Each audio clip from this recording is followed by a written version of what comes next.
کس کو نظر آ رہا ہے اس میں؟ جس کو نظر آ رہا ہے وہ نظر آتا رہے. میں ایک بات کہہ رہا ہوں میری اور میرے انڈیا کی، اور سن لیجئے، آنکھ ٹیڑھی کر کے اگر کوئی انڈیا کی طرف دیکھے گا اس کی آنکھ سلامت نہیں رہے گی. میرا انڈیا ہے، میں انڈیا ہوں، میں نے انڈیا کو چوز کیا، میرے بزرگوں نے انڈیا کو چوز کیا ہے. انڈیا انڈیا ہے. اتنا کمزور ہو جائے گا، اتنا کمزور ہو جائے گا. انڈیا کی سب سے بڑی طاقت، انڈیا کی سب سے بڑی طاقت اگر کوئی ہے تو وہ انڈین مسلم ہی ہے. ہم ہیں انڈین. ہم نے انڈیا کو اپنا سب کچھ بنایا ہے، سب کچھ مانا ہے، مانتے رہیں گے. ہمارا انڈیا ہے. تو ان کو بہت مرتبہ غلط فہمی دور کرنے کی کوشش کی گئی، لیکن سوتوؤں کو کیسے جگائیں گے؟ نہیں، جگتوؤں کو کیسے جگائیں گے؟ سوتوؤں کو تو جگایا جا سکتا ہے، اب وہ تو جگے ہوئے ہیں اور اسکالر ہیں بڑے. تو میں ان کو کیسے سمجھاؤں گا کہ وہ کس بات پر ان کو اعتراض ہے؟ دیکھیے، ہمارے ہاں یہ سکھایا جا رہا ہے کہ جہاد کرنا ہے، تو ہم نے کبھی انکار کیا کہ جہاد ضروری نہیں ہے؟ ہاں، جہاد ضروری ہے، بالکل ضروری چیز ہے جہاد. ہم کب انکار کر رہے ہیں؟ اور کبھی نہیں انکار کیا جا سکتا. اور سن لیجئے، اگر بریگیڈیئر عثمان اور عبد الحمید نے جان دی ہے تو وہ جہاد تھا اس کا، تو جان دی ہے اور شہادت کا جام نوش کیا ہے. جام اس کو کہتے ہیں نا. تو شہادت کا جام نوش کیا ہے بریگیڈیئر عثمان نے بھی، عبد الحمید نے بھی، اور بہت ساری مثالیں ہیں. چھوٹے چھوٹے بیچارے جب آپ یہ کہتے ہیں کہ طالبان کی سوچ وہی ہے جو ہماری سوچ ہے، یا پھر آپ یہ کہتے ہیں کہ میں طالبان کے خلاف کیوں بولوں؟ نہیں، جو لوگ دیکھ رہے ہیں، میں وہی پوچھ رہا ہوں، جو لوگ دیکھ رہے ہیں وہ سوچیں گے یہ مولانا مدنی صاحب تو بچ کے نکل گئے، بولنا ہی نہیں چاہتے تھے طالبان کے خلاف. نہیں، آپ اس کو گھمائیے مت راہل جی. دیکھیے، گھمائیے مت آپ بات چل رہی ہے عارف بھائی کی، تو آپ ان کے بارے میں انہوں نے ایک دھارنا قائم کی ہوئی ہے دیوبند کے بارے میں، اور وہ سوچی سمجھی ہے، کیونکہ اس سے انہیں اسپیس ملتا ہے. تو اچھی بات ہے، ان کو مبارک ہو. میں ان کی بات کو کاٹنے کے لیے نگیٹو بات کرنے کے بجائے پوزیٹو بات کر رہا ہوں. دیوبند بھی اور انڈیا کے مسلمان بھی، دیوبند انڈین مسلمس میں دیوبند ایک چیز ہے، بس ایک چیز ہے. دیوبند اصل تو انڈین مسلم ہے. تو انڈین مسلم کیا ہے پرابلم؟ دیکھیے، آپ نے بیچ میں ایک سوال اور کیا تھا، اس کو میں نے جواب نہیں دیا تھا. میں دوبارہ اس کے اوپر آ جاتا ہوں سیدھے. آپ نے کہا تھا انڈین مسلم کے اوپر کیا امپیکٹ ہوگا اس کا؟ کل کو خلافت قائم کریں گے، وہ خلیفہ بنیں گے، وہ فلاں ہوگا، اور پھر انڈین مسلم بھی بیعت لیں گے. وہ بیعت کا لفظ یوز کرتے ہیں جو داعش والوں نے، آئی ایس ایس والوں نے جو یوز کیا تھا وہاں، بغدادی نے اور فلاں نے. تو تب کیا ہوگا؟ تو یہ کہ من میں ایک ڈر بھے پیدا کیا گیا، وہ بھے تو آف کورس اس کو ایڈریس کرنا پڑے گا نا، کہ وہ انڈیا کا مسلمان کہاں جائے گا. تو میں کہتا ہوں بھائی، آپ انڈیا کا اگر دیوبند کو دیکھیں، اگر طالبان کو دیکھیں، اگر انڈیا کے مسلمانوں کو دیکھیں، انڈین علماء کو دیکھیں، انڈین مدرسوں کو دیکھیں، تو دو چیزیں ہو رہی ہیں. ایک تو ہے میڈیا. میں میڈیا کے خلاف نہیں بولنا چاہتا، آپ کے یہاں موجود ہوں اور آپ نے مجھے اپرچونٹی دی ہے، میں اس کا شکریہ ادا کرنا چاہیے، میں شکریہ بھی ادا کروں گا. لیکن ایک میڈیا نے پرسپشن بنایا ہے، اور اس پرسپشن کے بننے کی وجہ سے اور ایک خاص نیگیٹو بیان کیے جانے کی وجہ سے ریگولر آج کی تاریخ میں انڈیا کا مسلمان اپنے آپ کو بہت سپریس فیل کر رہا ہے. پلیز انڈرسٹینڈ کیجیے انڈین مسلمس کی پوزیشن کو. میری پوزیشن یہ ہے، میں ایز اے انڈین مسلم کی حیثیت سے بول رہا ہوں. میری پوزیشن یہ ہے کہ میں ایئرپورٹ پر ہوتا ہوں اور مجھے واکنگ کرنے کا میرا چھوٹا ہوا ہے، میں نے بورڈنگ لے لیا، اندر چلا گیا، میرے پاس آدھا گھنٹہ ہے، میں واکنگ کر سکتا ہوں. کئی مرتبہ واکنگ کرنے کے بیچ میں یہ ڈر لگتا ہے کہ میں بہت آ جا رہا ہوں. کوئی کنٹرول روم میں بیٹھا ہوا بہت سارے ٹی وی چینلوں کے بیچ میں، سی سی ٹی وی کے بیچ میں بیٹھ کے دیکھ رہا ہوگا تو سوچے کہ یہ داڑھی ٹوپی کرتا پاجامہ پہن کے آدمی ادھر جا رہا ہے ادھر جا رہا ہے، پتہ نہیں کیا نیت ہے اس کی. آ کے مجھے کسی نے پوچھنا شروع کر دیا تو میری کیا پوزیشن بنے. تو ایسی سچویشن کریٹ ہو گئی ہے بائی چانس، اور ہماری سمجھ میں نہیں آتا ہم اس کو کیسے کلیئر کریں گے، کیسے چینج کریں گے. شاید آپ لوگ اس میں زیادہ رول پلے کر سکتے ہیں. پھر ایسے میں یہ طالبان کا سب ہو گیا ہے کہ وہ افغانستان کے 20 سال کی لڑائی کے بعد وہ واپس آ گئے ہیں اور کیسے کیسے سب ہو گیا جو ہونا تھا ہو گیا. اب ہو گیا تو اب کیا کرے گا؟ ہم کیا کریں، آپ کیا کریں اور انڈیا کیا کرے؟ یہ بڑا سوال ہے اور جینوئن سوال ہے.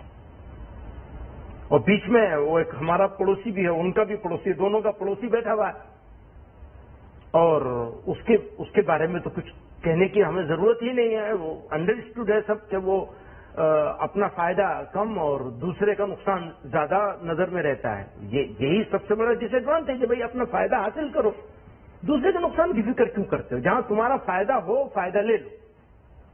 پر انڈیا جو ہے، میرا ماننا یہ ہے، میرا ملک انڈیا جو ہے، اس کو اس سب کانٹیننٹ میں لیڈنگ رول پلے کرنا ہے. کیسے؟ اب یہ بڑا مشکل سوال ہے، فوراً میں جواب نہیں دے سکتا، لیکن اچھا تو یہی ہوتی ہے نا کہ میرے ملک کی ایک لیڈنگ رول ہو. کیونکہ جو لوگ اس وقت دیکھ رہے ہیں ان کی کیا چنتا ہو سکتی ہے؟ ان کی چنتا یہ ہو سکتی ہے کہ اگر